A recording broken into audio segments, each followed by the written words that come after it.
адам баласының жалпы состояниесі болады. Сол туралы айтам. Жалпы Абай Құнанбаев айтады, ұлы. Өзім айтам, қажет адам керегін алсын, керек емес болса таста дейді. Бірақ мен өзім айтам дейді, қара сөздердің бірінде. Сол сияқты мен де өзім айтам. Адамның әртүрлі состояниесі бар. Состоятельный адам, жағдайы бар адам деген кім? Біз оны шатастырғанбыз дәулет адаммен. Ол негізінде адам баласының ішкі состояниесінің қандай болғанында. Состояние жалпы түрлері көп, соның бірін айтып кетейін. Сол бірінің өзінің ішінде төрт состояние болады. Мысалға, сен де жаман, мен де жаман деген состояние бар. Одан кейін мен жақсы, сен жаман деген состояние бар. Содан кейін мен жаман, сен жақсы деген состояние бар. Содан кейін мен жақсы, сен де жақсы деген состояние бар. Осы состояние жалпы қарым-қатынаста отбасында десек болады, ұжым арасында десек болады, коллегаңыздың арасында десек болады, басшыңыздың арасында десек болады. Осы состояние ұстаған кезде сізде мәселе болмайды деп айтсақ болады. Бірінші, сен де жаман, мен де жаман. Мысалға, сізге бір адам бір нәрсе жасаған деп ойлайсыз. Маған ол қастық қылды, сен маған қастық қылдың, сен менің аяғымнан шалдың, сен менің сөзімді ұстап алып, сол сөзбен мені ұятқа қалдырдың деген сияқты. Сен солай істедің ба? Мен де саған көрсетемін. Мен де саған солай істеймін. Деген сияқты, сен маған жамандық қылдың, мен саған жамандықтың көкесін көрсетемін. Көрдіңіз ба?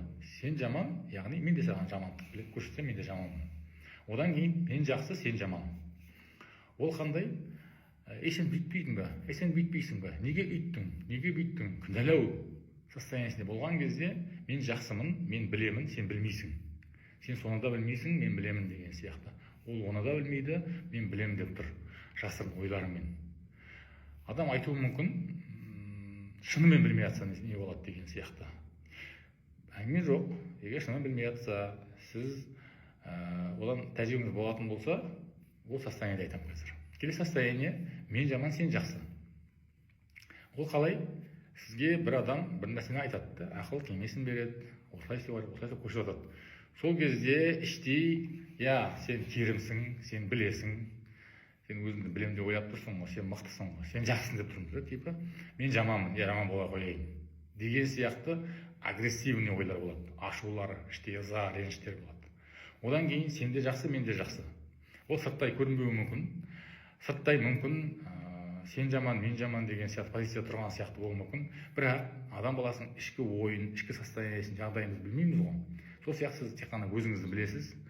Ол адам туралы, ол солай жасағаны үшін сондай бір моменттер болған болар, сондай бір себептер болған болар. Әйтпесе, ол да негізі ол нәрсені білетін еді ғой. Ол да білу қажет, ол да біледі. Мүмкін бір жерден қателескен мүмкін болуы мүмкін. Сондықтан да қатты правильный болып кетпейміз, бір себептер болуы мүмкін. Саясатта да сондай. Ол жақсы, мен де жақсы, түсіндіре алдым ба? Осы состояние сіз болған кезде сізде қарым-қатынастағы әртүрлі қиын мәселелер болмайтынына 100% гарантия.